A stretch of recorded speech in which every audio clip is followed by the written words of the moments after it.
Assalamualaikum warahmatullahi wabarakatuh. Selamat siang dan salam sejahtera bagi kita semua. Pertama-tama, mari kita panjatkan puji dan syukur kehadirat Allah Subhanahu wa Ta'ala, karena atas rahmat dan karunia-Nya kita dapat berdiskusi pada kesempatan kali ini. Yang saya hormati Ibu Jatut Yoga Prameswari MPD selaku dosen mata kuliah teori belajar bahasa dan teman-teman sekalian.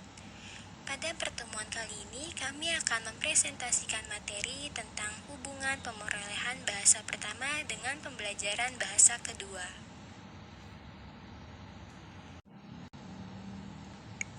Sebelum masuk materi, perkenalkan kami dari kelompok 6 yang terdiri dari Widya Triwulandari, Yasmin Nurulrida, Abdurrahman Isnan, Ignaya Sukmawati, Nur Nazmi Laila, dan Thalia Haurawul Maula.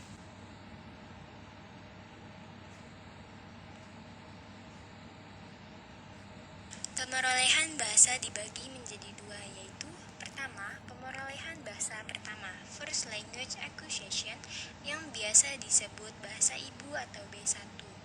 Yang kedua, pemerolehan bahasa kedua, Second Language Acquisition, yaitu kajian tentang bagaimana pembelajar mempelajari sebuah bahasa lain setelah dia memperoleh bahasa ibunya.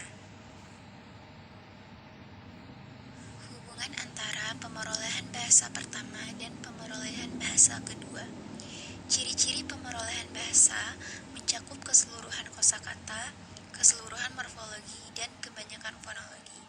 Istilah pemerolehan bahasa kedua atau second language acquisition adalah pemerolehan yang bermula pada atau sesudah usia 3 atau 4 tahun. Ada pemerolehan bahasa kedua anak-anak dan pemerolehan bahasa kedua orang dewasa. Selanjutnya, ada 5 hal pokok berkenaan dengan hubungan pemerolehan bahasa pertama dengan pemerolehan bahasa kedua. Salah satu perbedaan antara pemerolehan bahasa pertama dan bahasa kedua ialah komponen yang hakiki dari perkembangan kognitif dan sosial seorang anak. Sedangkan pemerolehan bahasa kedua terjadi sesudah perkembangan kognitif dan sosial seorang anak sudah selesai. Dalam pemerolehan bahasa pertama, pemerolehan lafal dilakukan tanpa kesalahan. Sedangkan dalam pemerolehan bahasa kedua itu jarang terjadi. Dalam pemerolehan bahasa pertama dan bahasa kedua, ada kesamaan dalam urutan perolehan butir-butir tata bahasa. Banyak variabel yang berbeda antara pemerolehan bahasa pertama dan pemerolehan bahasa. Suatu ciri yang khas antara pemerolehan bahasa pertama dan bahasa kedua belum tentu ada, meskipun ada persamaan dan perbedaan antara kedua pemerolehan.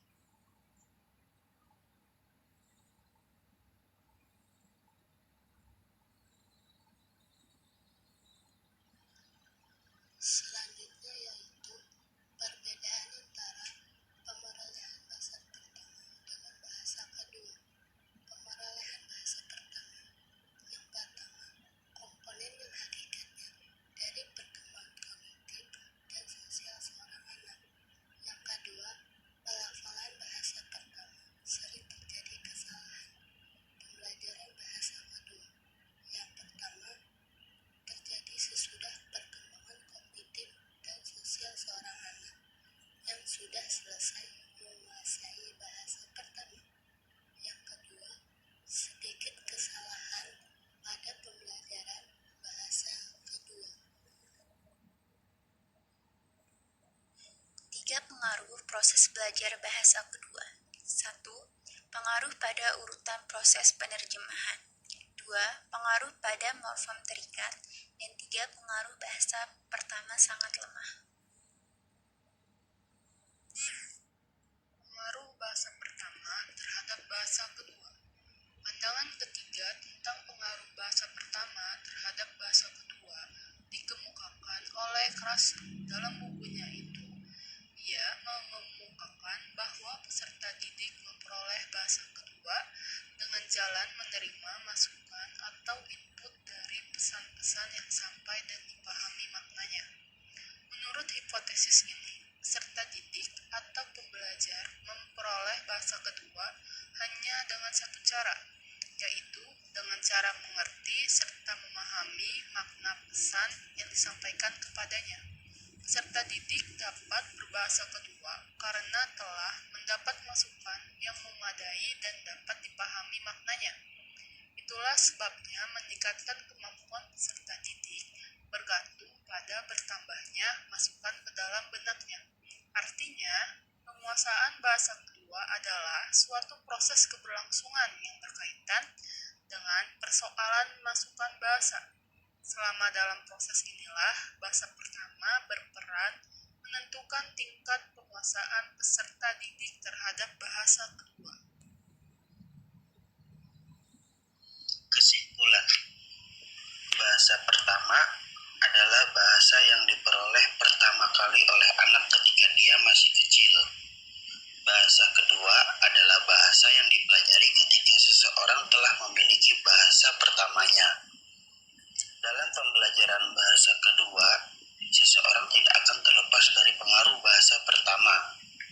Karena pembelajaran bahasa kedua sama halnya dengan proses penerimaan bahasa baru terhadap bahasa yang telah pembelajar miliki terlebih dahulu. Ini memungkinkan adanya pengaruh unsur B1 baik dalam segi fonologi, sintaksis, morfologi, maupun leksikon terhadap unsur B2. Terdapat beberapa hubungan antara B1 dengan B2 yang tengah seseorang pelajari, baik meliputi persamaan dan perbedaan unsur kebahasaan maupun struktur bahasa. Demikian akhir presentasi dari kami, semoga bermanfaat untuk kita semua dan terima kasih atas perhatiannya. Kurang lebihnya mohon maaf. Wassalamualaikum warahmatullahi wabarakatuh.